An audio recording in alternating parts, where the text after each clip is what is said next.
Hi, this is Wendy Sellers, but the kids call me the Puberty Lady, and I'm on a mission to stamp out silence, shame, and stigma by making sure that every young person has a positive puberty experience. And to do that, I developed Puberty the Wonder Years, a curriculum for 4th, 5th, and 6th grade students.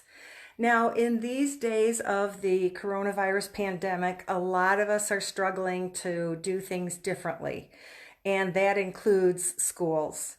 And so I decided to try something new and a little scary, and I've launched a series of short videos called Wonder Years Wednesday.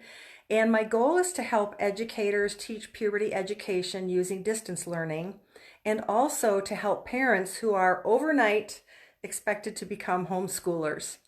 And so the series will focus on the challenges of teaching puberty education through distance learning and some of the solutions.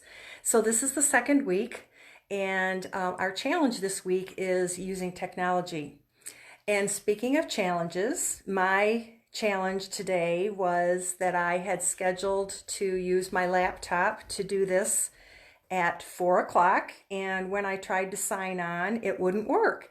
And so all of us have those technology challenges that we have to face when we try to use distance learning. So I am doing this talk on my cell phone. And so let's get started now that I've modeled how to have a challenge with technology.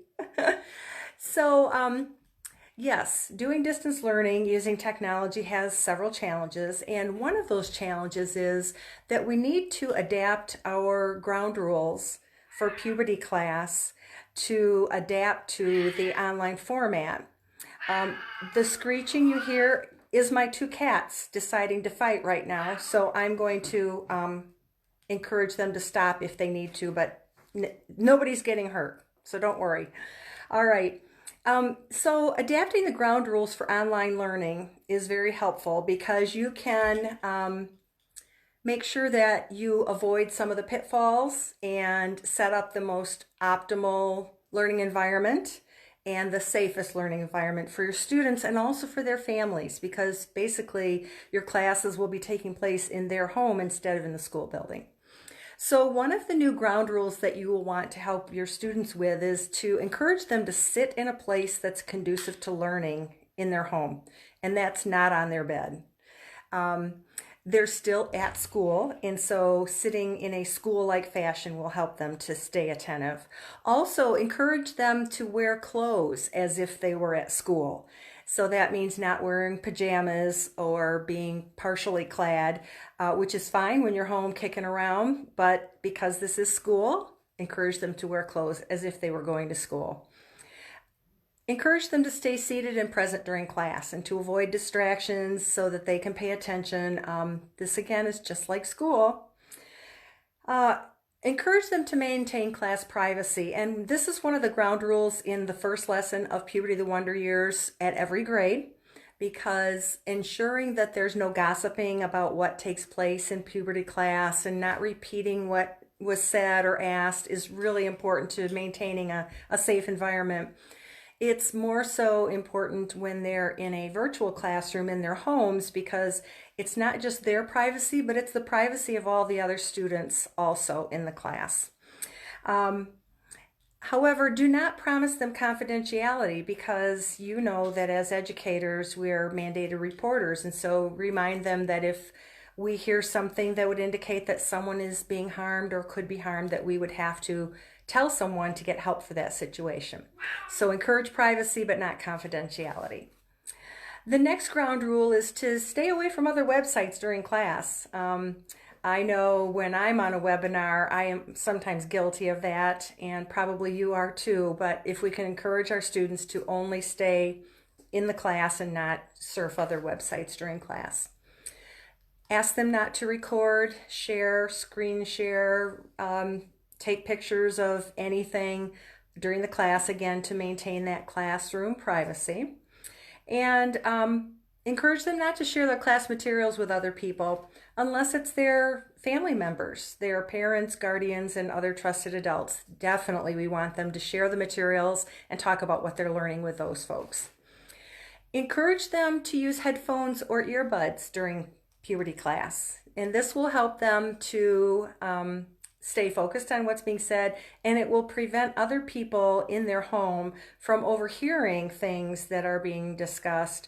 This is especially important if they have younger siblings at home and their parents or guardians may not want those younger kids to hear those things at this point in time and have to explain them yet. So using headphones and earbuds will help to ensure that privacy. Encourage them to be patient with technology. Technology is great when it works, and when it doesn't work, it is so maddening, right? And so this is true for distance learning also, that we all have to be patient with the technology and try to work it through. Encourage them to mute their mic on their computer or smartphone until it's their turn to ask a question or talk. And establish a way with your students to decide whose turn it is to talk next, whether that's raising a hand in a chat room or having the instructor call on them one by one to ask for responses or questions. Also, make sure that the students keep their video on only their face and not other places in the room. You want to see the faces of all the students in your class in the screens to know that they're there and attentive, but you want to see only their face and not their whole body. And you definitely don't want to see other members of their household in the background or running around. For example, let's say one of their family members is cleaning their house or working out in their favorite t-shirt, and they probably don't want to be visible to 25 students and the teacher dressed that way. And so in order to maintain privacy of the home as well as the students, encourage them only to have their face in the camera. You can help with this by making sure that they have a wall behind them instead of the whole room behind them. So right now, I've got a wall behind me, and so that helps to make sure there are no other distractions in the screen. The next ground rule to consider is to encourage them to make sure that younger siblings and pets aren't around. I just illustrated why it's important not to have your pets in the room, because your cats will surely start fighting when you get in the class. Again, this is school time and their time. So those are some ground rules that you might want to consider adapting for distance learning using technology. Now, what about the technology platform itself? I was going to do a poll to ask you what technology platforms you're using, but I can't do that on my smartphone and my laptop wasn't cooperating. So here are a few of the technology platforms that I've been hearing about from educators who are struggling to do this distance learning. Many schools use Google Meet and Google Classroom, and if that's the case, that's great. Many teachers and students are already familiar with that, and that will be an easy transition to use that. Google Meet has free accounts for schools, and you can invite others who don't have an account to join you if you have an account, but those free accounts are only available to school personnel. Also, before I go further, I should say, first of all, check with your school's technology director to find out what technology the school expects you to use. Hopefully they have a plan for you and have either purchased a program or made a program available so you don't have to search for that on your own. If you do need to search around, Zoom has a free online platform. It's got a limit of 40 minutes for 3 or more people or 3 or more screens calling in. So if you use the free version of Zoom, you're limited to 40 minutes for a class of students. And if you purchase it, then you can have many more people in unlimited time, up to 100 people. Lately, there have been some people crashing Zoom meetings and creating quite a bit of havoc, but Zoom has enacted a couple of safeguards. One is to have a password, and the other is to have all participants wait in a waiting room, and then you can let them in one by one. And that has avoided people crashing your Zoom meetings. Another platform is House Party. This has been very popular for social gatherings online. It's free. It has limitless numbers of people who can check in. I don't find it very easy to set up an account, and it's not really created for teaching or screen sharing or anything like that. It's more for social gatherings. Skype has a free is free. And there are lots of paid services such as WebEx or GoToMeeting, and so you can find those. But again, hopefully your school's technology director has a plan for you. If your students don't have internet access, then you're talking a whole different form of distance learning, right? And so there are many internet providers in communities who are providing free internet service for students during this shelter-at-home time. So check with your local internet providers to see if you can get your students the internet access that they need to participate.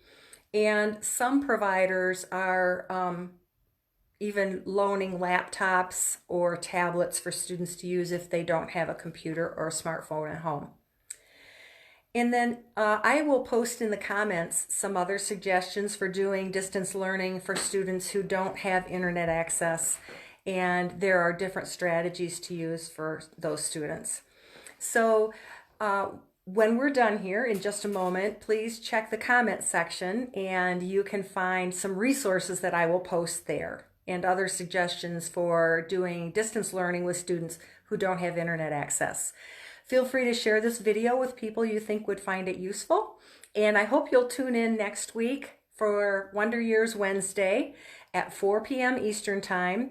And we'll spend a few minutes talking about our next challenge, using distance learning to teach puberty education. Thank you so much, and please take good care. Bye-bye.